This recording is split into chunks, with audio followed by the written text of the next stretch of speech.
Here's an experiment for you. Take passionate experts in human resource technology. Invite cross-industry experts from inside and outside HR. Mix in what's happening in people analytics today. Give them the technology to connect. Hit record. Pour their discussions into a beaker. Mix thoroughly.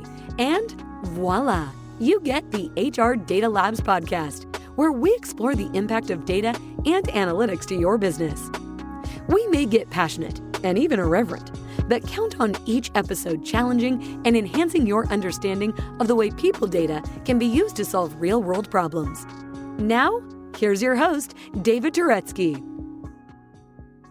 Hello and welcome to the HR Data Labs podcast. I'm your host, David Turetsky. As always, we try and find people inside and outside the world of HR to bring you the latest on what's happening with HR data, analytics, and HR process and policy. Today, I'm speaking to Peter Louch, who is the CEO and founder of Vemo. Right, Peter? It's not Venmo. Not Venmo. It's Vemo. No Venmo complaints here today. Yeah, well, as I told you before, I'm having problems with my Venmo account, so we're going to get to that later, right? Absolutely. I've already written it down. Well, Peter, why don't you give us a little bit of background as to who you are and how you got to this moment? Okay. Yeah. So I've worked in the space of workforce planning and people analytics for a long time, for about 20 years, I would say. And I think it was called different things at different ventures. So that's good because it allows me to feel like I've had a more varied career. Yeah, since the terms have changed. After doing some various different things, I originally got into HR through TMP and Monster back in the day. And then that definitely imploded that space overall in the early 2000s. And so then I kind of worked, for some consulting firms for a period. I was confused about what consultants did. Do they just, Consultants are confused about what consultants do, Peter. Exactly. So I thought, well, technology is the solution. And so around 2005, I started Vemo with the idea of focusing on workforce planning. And we were sort of interesting because it was one of the, I think we were very early to be a cloud-based, we didn't call it cloud-based, but a cloud-based tool. So there were certain objections to that as well because of a lot of data involved with it. But it turned out to be one of those good accidental, a discount choice that ended up making a lot of sense later on. And also very early to the space. Early on, we partnered with Brass Ring. I came to one of their last annual conferences. And I presented a presentation and then someone raised their hand hesitantly. And I was like, yes. And they said, did someone drop you on your head? Why would you choose to work in this field? One of the nicer questions I've ever gotten. It was really, really nice. I'm not sure. I'm not sure if she was drinking at this conference or not, but I think that was sort of the attitude that people thought like, oh, this is something you really need to do, but people don't really want to do, but they do a lot, but they don't really want to be told how to do it and that type of thing. And so it's been it's been an interesting ride over this period of time, getting involved in the space, being a boutique with other small companies, sort of inventing the category, seeing things come back. We were like, hey, I kind of came up with that terminology or things like that and just advancing along. And then, fast forward to today, it's now actually considered a core pillar of what you do in the space, although sometimes frequently misunderstood still. All core pillars are, right? Absolutely. So yeah, that's a brief synopsis, I think, of going, of that piece of me. So Peter, we ask everybody this. What's one fun thing that no one knows about Peter? Right. Well, I had to dig deep because I get asked that a lot. So it used to be, I'd always say, hey, I have a bachelor's in astrophysics from Berkeley originally. Mm-hmm. So I used to say, hey, I'm the only person working this space who can tell you it's not rocket science, but I've said that a lot. So then I started telling people that I'm a descendant of someone who sank on the Titanic. Now I've used that a lot. Wow. Then when you asked the question, I thought there's this really interesting, one of my first jobs is I read books on tape for a person named Paul Egley, who was a very famous judge who ordered integration in Los Angeles. And he had lost his vision and he needed me to read books on tape for him. And so it was one of my first jobs. But for some reason, I think this first or second book I had to read was the Satanic Verses. Oh. So I was like this kid reading this book. I mean, there were more curse words than non-curse words in this book. Who would have thought Salman Rushdie would have that kind of book? Yeah. So controversial. Yeah. I'm reading it.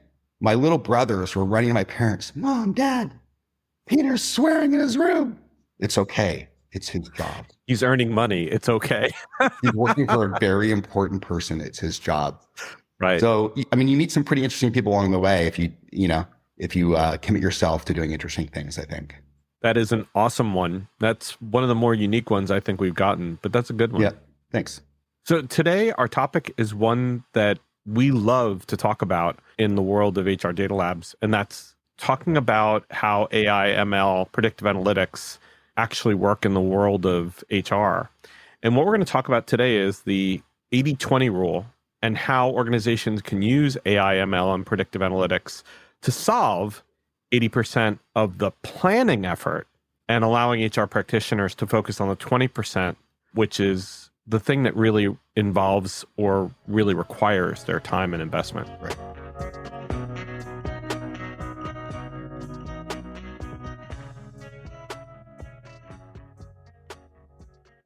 So the first question, Peter, is why do you think that 80% of the workforce planning effort can be automated through predictive analytics and AI?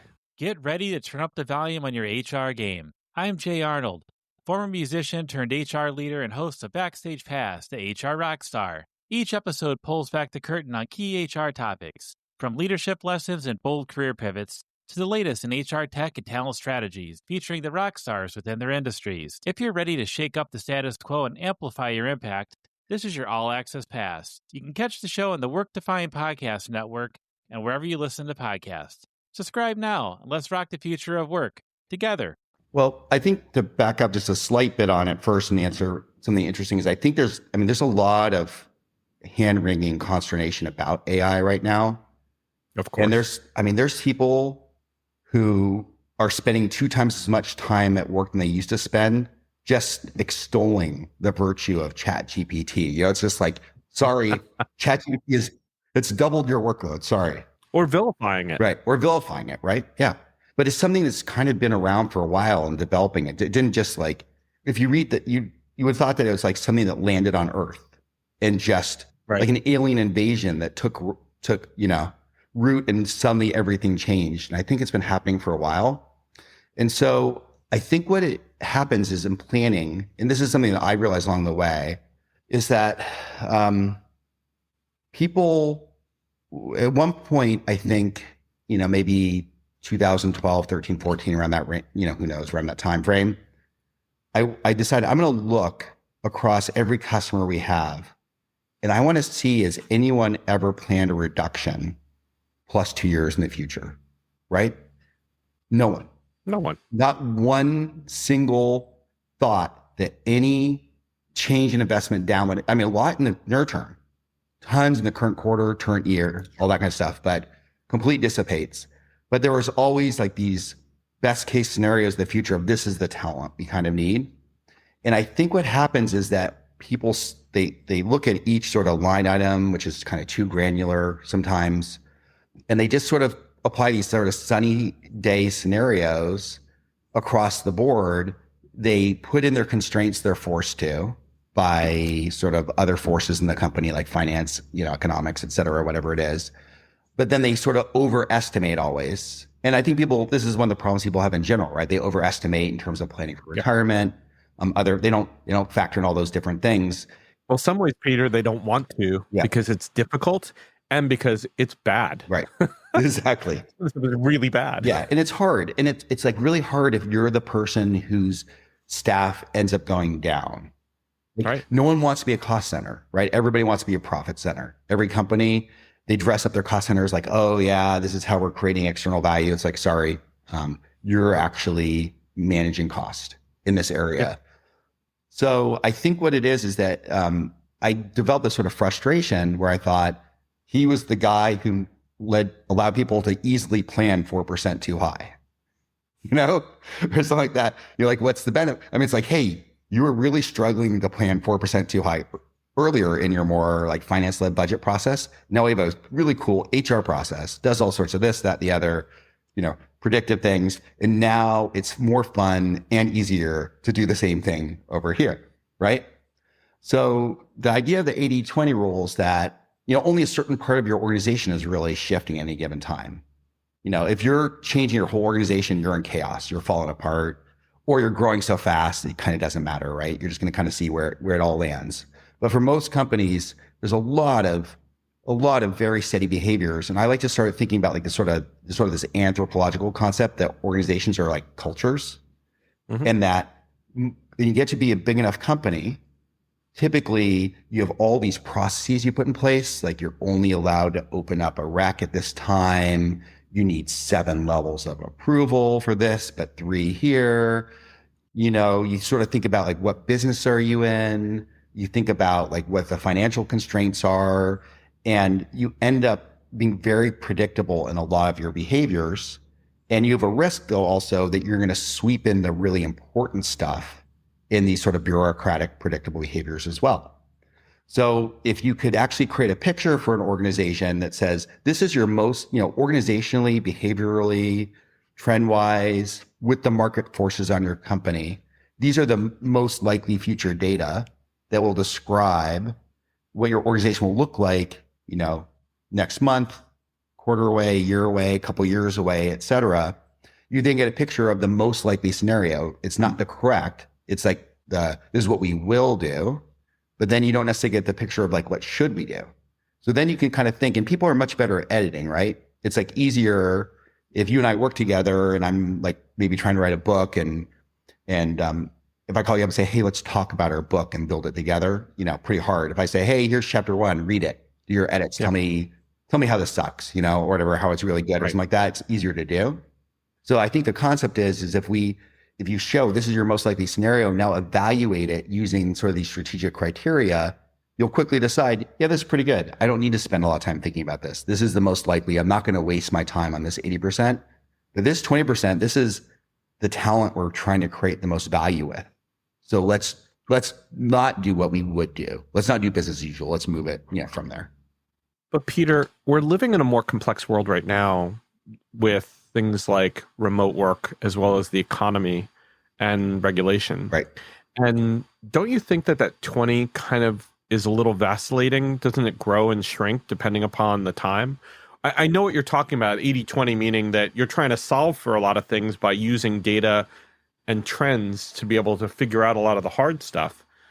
But right now we're dealing with such complexity. Shouldn't the models take into consideration some of those really big, deep, heavy stuff that we're dealing with? I think so. I think that humans do have to be involved with thinking through those problems, right, around it. So I think the solution is if you kind of can move away from like this whole workforce planning topic being like, we're going to do it sort of rarely and we're going to kind of carrot stick it and this is our cycle. And if you can actually get to the point where it's like a continuous process, that then allows you to always look at new data and new conditions.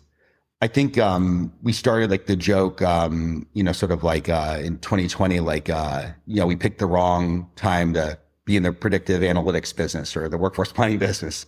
He's referring to Airplane exactly. Right now, which is one of the best movies ever made. It was absolutely an airplane riff. So, which makes you cringy to your kids and stuff. Yeah. For sure. But even in 2020, I think it was General Patton who said, we're surrounded, that simplifies things, right? Right.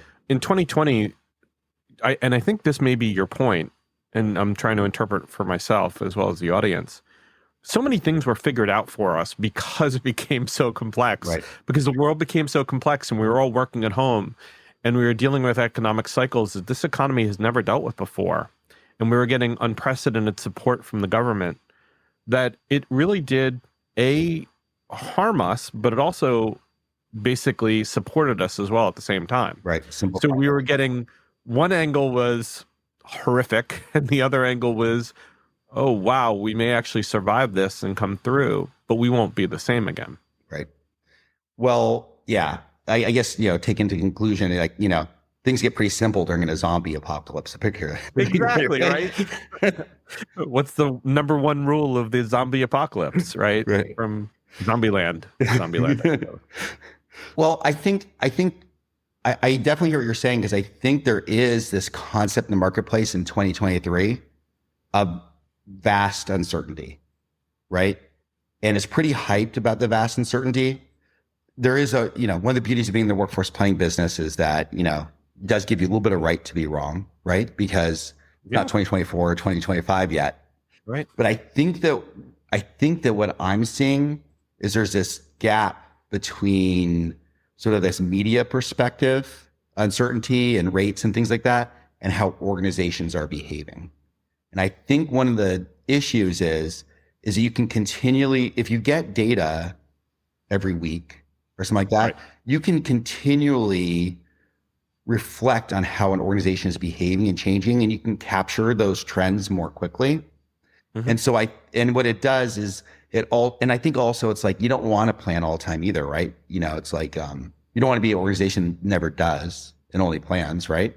So, but you can ratchet up and down that level based upon the level of change and and how much you think those assumptions are changing, and you can monitor. So with data today, you don't have to plan and monitor. You can kind of say, hey, it's really time to really look at our assumptions again.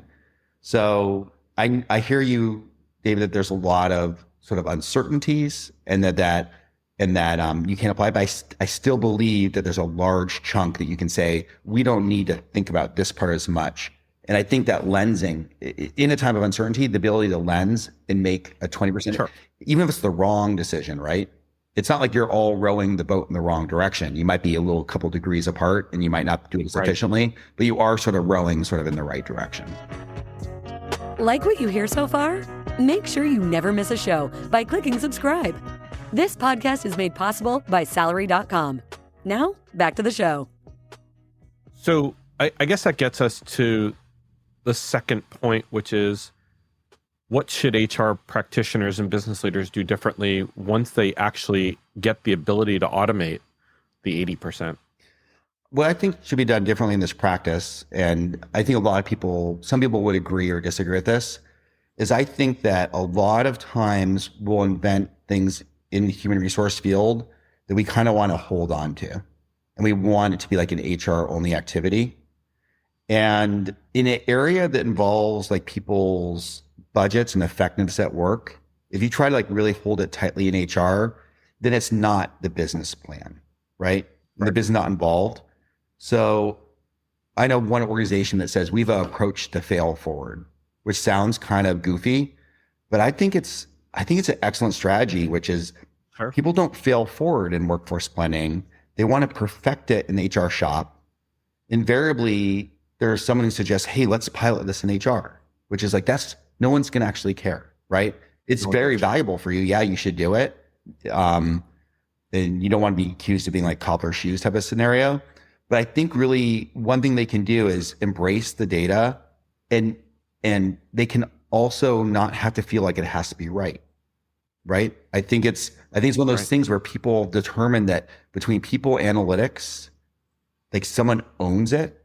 Like there's this whole concept like, oh, our people analytics data is wrong, therefore HR, this is like your problem. It's like, no, someone entered something wrong someplace. It could have been that, it could have been missing information, whatever. It's like an effort. It's something that we work on together in a collaborative way. So I think they can really collaborate together. And I think that they can do is they can sort of look at these sort of forecasts and say, critical questions like, has our competition changed? Has the workforce environment changed? Are our strategies changing? And really like our strategies, not like, are we just like, dressing up extra stuff? Do we have a sole purpose? And like, do we have 16 strategies? Have you ever been to a company where you see all 16 archetypal business strategies on the wall? Like, that's like not how you drive value. Like, so how do we drive value? And then how do you get those discussions of where we need to invest? And let's not be afraid of identifying way in advance where we need less people, because we can actually then do something. Like if we do what companies in the pandemic did, which is large tech companies, which staffed up when they knew they were going to lay off, right? They knew there was not sustainable, but the market was requiring it. But if they can identify this is the jobs we don't need a year, 2 years in advance, you can actually repurpose people. Right. You can actually be sort of more, human in that whole process. Or use contractors instead of trying to make them all W-2s. Peter, I want to go back on a couple of things you were just saying, and that's that the premise of the HR Data Labs podcast was always built. In fact, the first episode was HR data sucks. Mm-hmm. Well, actually, we didn't go that far. We just HR data is just full of holes. It's just terrible. Okay. And when you look at the business, especially finance and marketing and sales, they all work with much cleaner data, even though that a lot of it is going to be wrong. They're working on the premise that the data isn't perfect, but it's as close to perfect as they can get it. Whereas in HR, I don't think anybody who deals with HRIT or even people analytics would say, oh yeah, everything's perfect. No, it isn't. By the very nature of the fact that it changes on a moment-to-moment basis, whether we're talking about time data or we're talking about people's jobs or their skills. So let me ask the question. I want to go back on one of the things you just said and say that if we're building workforce planning models based on data that we know isn't going to be perfect, and the business understands that, then automatically, in your comment about failing forward, I love using the concept of failing fast. People have this hard time with failure. They hate the word. Right. They say, no, I don't want to go anywhere near that. To me, if I don't fail, at least on a daily basis, I haven't tried, right? So I guess my question goes back to workforce planning makes a lot of assumptions. Right. And it's one of those things that, and especially HR shouldn't, I love your comment, HR should not be the leader, especially for pilots on this stuff.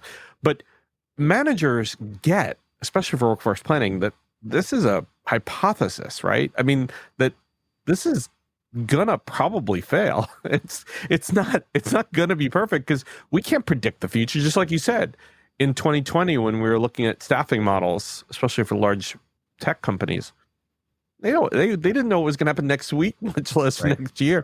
We didn't know if the pandemic was going to be a 5-month thing or it was going to be a 10-year thing. Right. We were praying. Exactly. Anyways, that's my comment as well as a question, which is that doesn't the business understand, especially in the workforce planning world, that these are models with built on hypotheses? Well, I'm going to take issue with the comment that finance data is good. First of all, it's using the same data. Fine. It's using the same a lot of the exact same thing. There's so many adjustments and general ledger, this, that, the other. It's just that the relationship with the data between finance and when you're in finance, you're like, this data is not good. We do our best. There's like, no, we don't own this. It's the acknowledgement, right? We have these limitations, and and people sort of accept that. And for whatever reason, HR's gotten this sort of awkward relationship because they're also responsible for installing a lot of the systems, right? So many of these systems are in the purview of HR. So it's like you own these systems.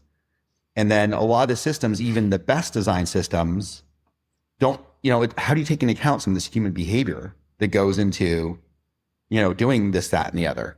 But I feel that originally, when I first was in this space, people would say, our data is really bad. And I would lie and say, no, it's not. It's not really bad. It can be done. It's okay. And then they would say, our data is bad. And I'd say, it's spotty, but there's certainly good parts about it. And it was Swiss cheese, like you sort of referred to. And now I feel like the data has really improved a lot for many organizations. And I don't think it's that big of a concern. I think there's so many well-established sort of like these ETL processes that sort of scrub and clean data when it comes in and make it good.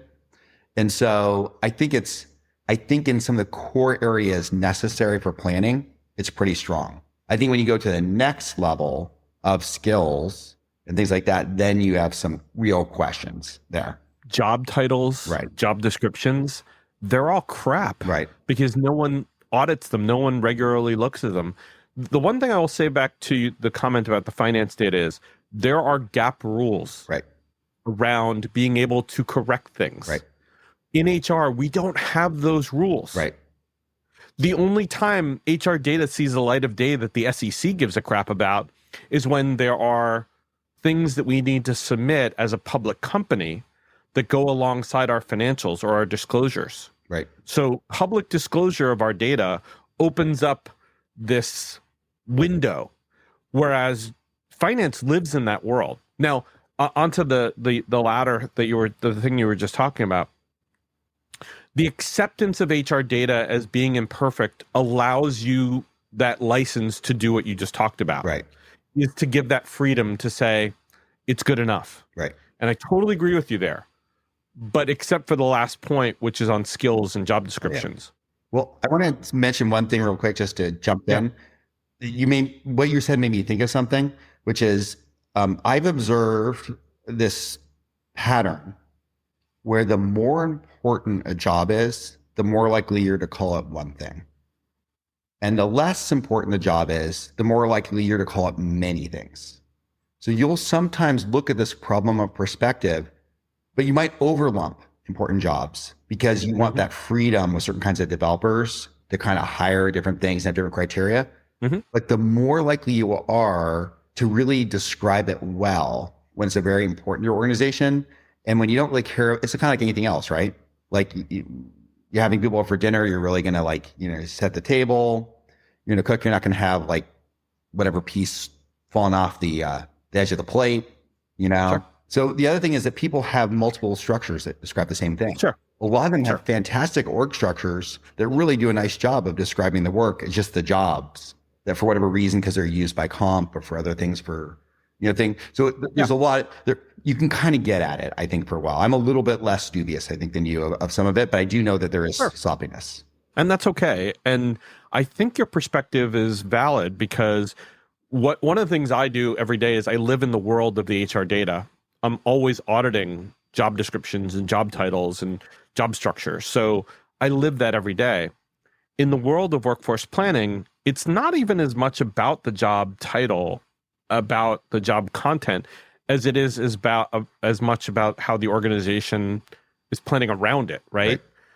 So, one of the things I would love to talk to you about probably at a different time in a different podcast is the kind of the context for how workforce planning deals with some of these changes to the world, especially with regards to reskilling people and how do we up and But we're not going to be able to do that today because we only have a few minutes left. And I want to get to your third question. Let's get to your third question. Hey, are you listening to this and thinking to yourself, man, I wish I could talk to David about this? Well, you're in luck. We have a special offer for listeners of the HR Data Labs podcast. A free half-hour call with me about any of the topics we cover on the podcast or whatever is on your mind.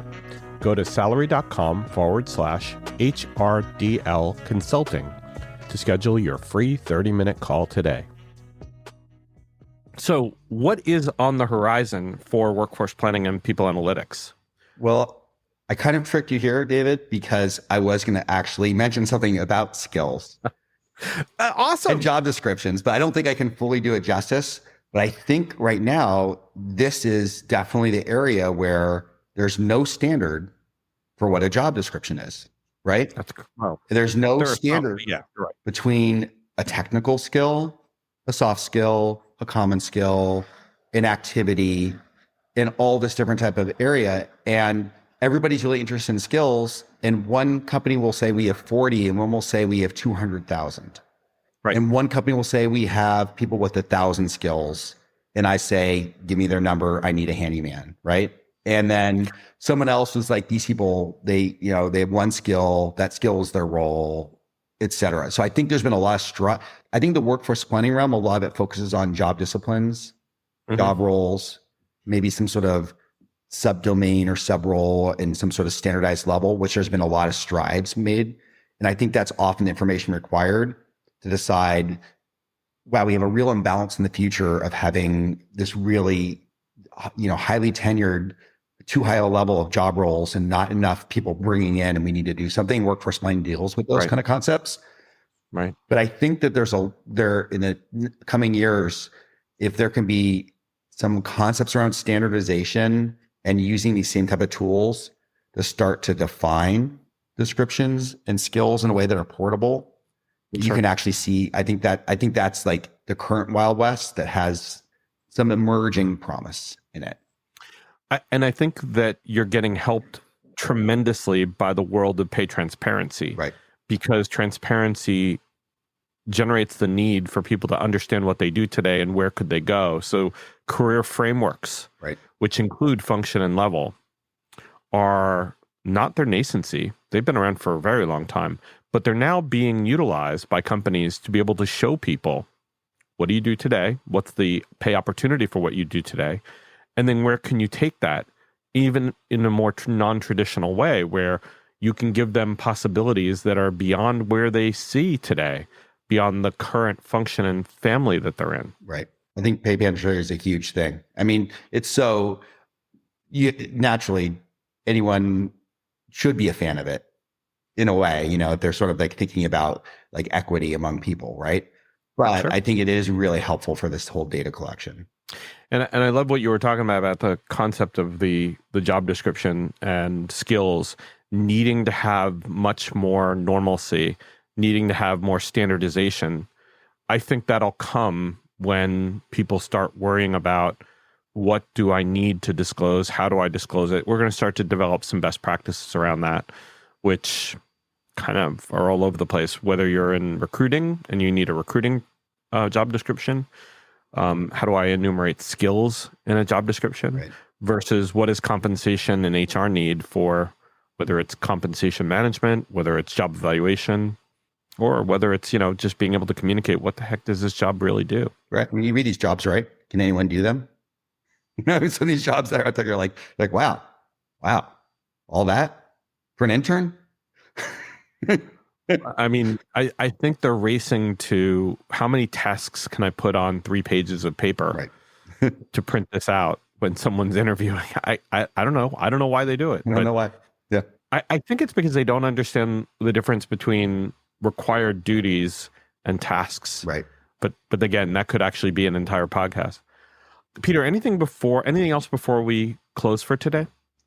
No, I greatly appreciate being on this, and also some of the tougher questions I think that you ask about this, because I think that, obviously with your framework and what you work on, you really, this across a broad number of organizations.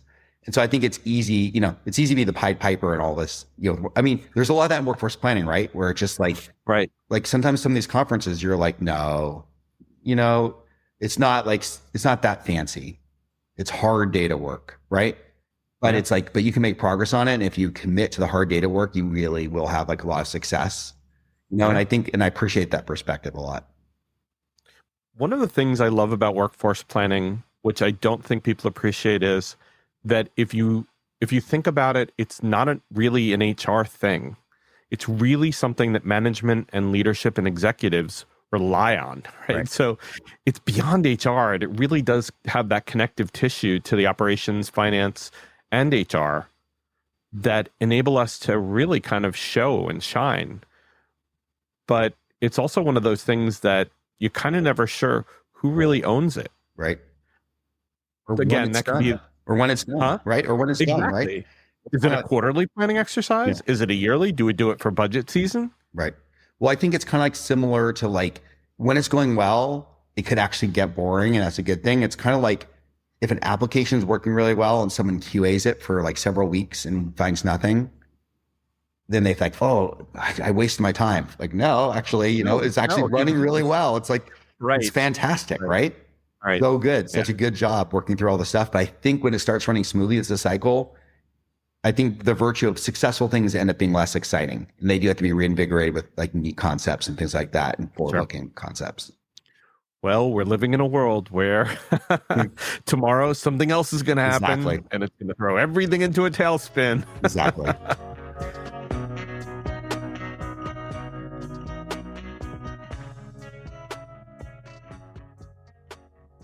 Well, Peter, thank you so much. It's been a wonderful discussion. Thank you so much for being on the HR Data Labs podcast. We really do appreciate it. You're awesome. And we're going to have you back because it was so much fun. Look forward to it, David. Take care, Peter. Thank you. And everybody, take care and stay safe. That was the HR Data Labs podcast. If you liked the episode, please subscribe. And if you know anyone that might like to hear it, please send it their way. Thank you for joining us this week, and stay tuned for our next episode. Stay safe.